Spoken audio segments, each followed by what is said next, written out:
नमस्कार, मी डॉक्टर स्नेहांजली. आज बघून घेऊयात सीमेन अनालिसिसचा रिपोर्ट रीड कसा करायचा.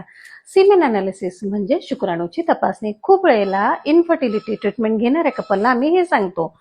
याच्यामध्ये सगळ्यात महत्वाचा आहे तो म्हणजे ॲब्स्टिनन्स. म्हणजेच काय, शरीर संबंध आल्यानंतरचा तुमचा रिपोर्ट करेपर्यंतचा गॅप हा 3 ते 5 दिवसाचा असावा. हा गॅप कमी असेल तर इमॅच्युअर स्पर्मेटोझोआ तुम्हाला पाहायला मिळतात, आणि हाच गॅप 5 दिवसापेक्षा जास्ती असेल तर मग मात्र त्याच्यामध्ये डेड स्पर्म तुम्हाला बघायला मिळतात. दुसरा इंडिकेटर आहे की याच्यामध्ये पीएच कसा आहे, याचा कलर कसा आहे, याची डेन्सिटी काय आहे.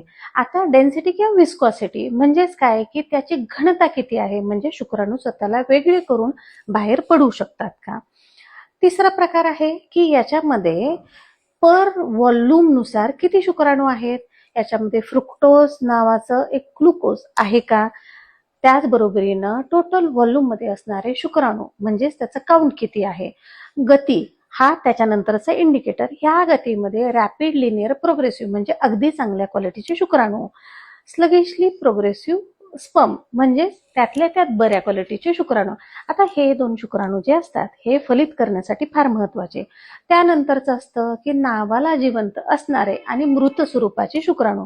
अर्थात या दोन्हीचाही प्रेग्नन्सी राहण्यासाठी काहीही उपयोग होत नाही. त्याच्यानंतरचा इंडिकेटर असतो की या शुक्राणूच्या स्ट्रक्चरमध्ये काही व्यंग आहे का, जसं की त्याचं हेड, मिड पोर्शन किंवा टेल याच्यामध्ये कुठलं व्यंगत्व असेल तर होणारे अबॉर्शन किंवा ॲबनॉर्मल बेबीज हे जास्ती असतात.